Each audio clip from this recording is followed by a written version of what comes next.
Morning student, today in this video we will study examples of exercise 6.2 from the book Ordinary Differential Equations of Jeevan San's publication.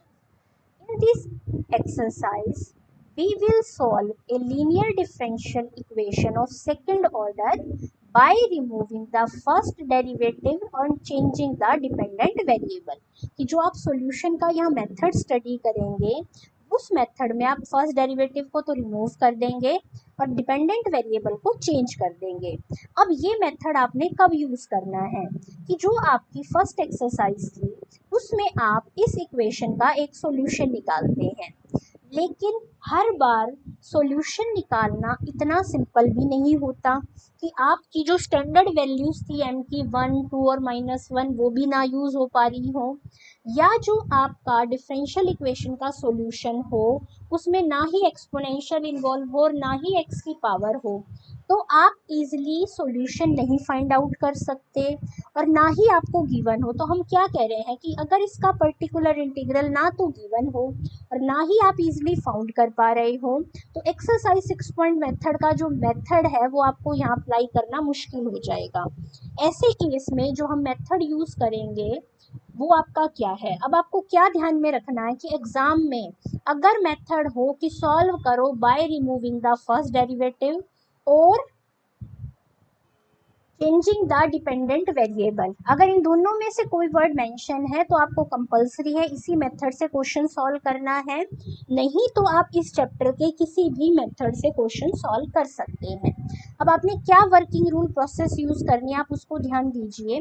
सबसे पहला काम आपने क्या करना है, सबसे पहला काम तो आपने अपनी इक्वेशन को कंपेयर करके पी, क्यू और आर की वैल्यू फाइंड आउट कर लेनी है। फिर आपका फर्स्ट स्टेप होगा कि आपने u निकालना है जिसकी वैल्यू है e की power -1/2 integration of p with respect to x। यहाँ p की वैल्यू पुट करके आप u निकाल लेंगे। फिर आपने p डैश निकालना है जिसका फॉर्मूला है q -1/4 p स्क्वायर -1/2 dp/dx। आपके पास p और q की वैल्यू है तो ये इजीली कैलकुलेट हो जाएगा, लेकिन आपने ध्यान रखना है कि ये मेथड तभी अप्लाई होगा जब p डैश का आंसर या तो कांस्टेंट आए या कांस्टेंट के अपोन में x का स्क्वायर आए। अगर ऐसा नहीं आ रहा है तो हम नेक्स्ट एक्सरसाइज का मेथड यूज करेंगे। तो अब आपने u कैलकुलेट कर लिया, p डैश कैलकुलेट कर लिया, इस फॉर्मूले से आप q डैश कैलकुलेट करेंगे और इस इक्वेशन में पुट कर देंगे। ये इक्वेशन आपके 4th या 5th चैप्टर की जैसी इक्वेशन में रिड्यूस हो जाएगी। मोस्टली क्वेश्चन में इक्वेशन 4th चैप्टर की फॉर्म में ही रिड्यूस होगी। आप वहां से b निकालेंगे, y का आंसर है u इंटू वी। u आपके पास ये रहा, v यहाँ से आ जाएगा, दोनों का प्रोडक्ट कर देंगे, आपका रिक्वायर्ड आंसर आ जाएगा। अब इस पर बेस्ड क्वेश्चन देखते हैं। आपको इस इक्वेशन को by removing first derivative method solve करना है, मतलब 6.2 एक्सरसाइज का ही मेथड लगाना है। तो सबसे पहले से जनरल इक्वेशन से कंपेयर करके p की वैल्यू -2 टेंजेंट x, q की वैल्यू 5 और r क्या गया 0। अब आपने सबसे पहला स्टेप क्या करना है, u निकालना है। u का ये फॉर्मूला है, यहाँ पर p की वैल्यू पुट कर दी, इंटीग्रेशन कर दिया, सेकेंड x आ गया। सेकेंड स्टेप में आपने p डैश निकालना होता है, ये फॉर्मूला था, सारी वैल्यूज पुट करी, पुट करने के बाद आपका आंसर आ गया 6। तो अभी मैंने बताया था कांस्टेंट हो या कांस्टेंट बाय एक्स स्क्वायर, अब ये कांस्टेंट आ गया, इनकी मेथड एप्लीकेबल है। थर्ड आपने स्टेप करना होता है q डैश निकालना है, r बाय u, r ही 0 है तो ये 0 हो गया। अब ये आपने अपनी इस इक्वेशन में वैल्यू पुट कर दी, p डैश की वैल्यू 6, q डैश की वैल्यू 0, तो इक्वेशन बन गई ये। तो ये बिल्कुल आपके 4th चैप्टर की जैसी इक्वेशन है। d/dx को आप क्या पुट कर लेंगे, अपना कैपिटल D। आपने जैसे इसे कैपिटल D पुट करा, आपकी ये ऑक्सिलरी इक्वेशन आ गई, रूट्स आए ये आपने अपना CF लिखा, क्योंकि राइट साइड 0 है तो PI आएगा ही नहीं। v की वैल्यू आ गई, u आपका ऑलरेडी है, दोनों को मल्टीप्लाई कर देंगे, कंप्लीट सॉल्यूशन आ जाएगा। नेक्स्ट इक्वेशन ठीक है, ये थी आपकी, हमने इसे सिंप्लीफाई कर लिया। सिंप्लीफाई मतलब हमने लाइक टर्म्स के कोफिशिएंट कलेक्ट कर लिए। कलेक्ट करने के बाद आपकी इक्वेशन बन जाती है ये। कोफिशिएंट कंपेयर करके p, q और r आ गए। सबसे पहला काम आपने u निकालना है, तो देखिए वही 2 टेंजेंट x का सिंपली डेरिवेटिव हो गया, इंटीग्रेशन करके आ गया। p डैश के फॉर्मूले में वैल्यू पुट करी, देखिए p डैश आ रहा है 0 तो मेथड अप्लाई हो जाएगा, q डैश आ गया आपका ये। आपने सारी वैल्यू इस इक्वेशन में पुट करी, पुट करने के बाद इक्वेशन बन गई ये। अब यहाँ पर देखिए simple auxiliary equation D square equal to 0 0, तो c1 plus C two X E की power 0x, c1 plus C two X बन गया।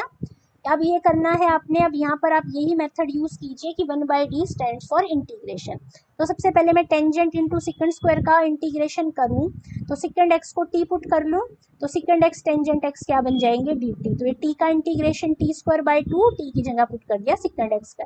ये आपका फर्स्ट पार्ट हो गया। फिर दोबारा इंटीग्रेशन करेंगे, सेकंड स्क्वायर का इंटीग्रेशन होता है टेंजेंट, आपका ये v आ गया, v और u की वैल्यू मल्टीप्लाई कर देंगे, आपका रिक्वायर्ड सॉल्यूशन आ जाएगा। नेक्स्ट जो आपका एग्जांपल है उसमें आपका ये है फंक्शन। अब एक्चुअल में इसके आगे डी बाई डी एक्स है, तो आप क्या करेंगे u इंटू डी से derivative, cos square X as it is, इसका integration D two Y by D X square, cos square X का डेरिवेटिव क्या होगा 2 कॉस एक्स, कॉस का डेरिवेटिव माइनस साइन, और D Y by D X as it is. Like terms के coefficient collect कर लिया, cos square x से पूरी इक्वेशन को डिवाइड कर दिया। अब ये इक्वेशन आपकी स्टैंडर्ड फॉर्म में रिड्यूस हो गई है।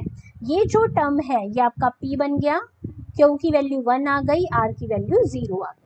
अब ये वाली वैल्यू आपने क्या करनी है, इस इक्वेशन की निकालनी है। तो u का फॉर्मूला लगाया, सेकेंड x आ गया, p डैश की वैल्यू फॉर्मूले में पुट करके 2 आ गई, q डैश की 0, इक्वेशन बन गई ये।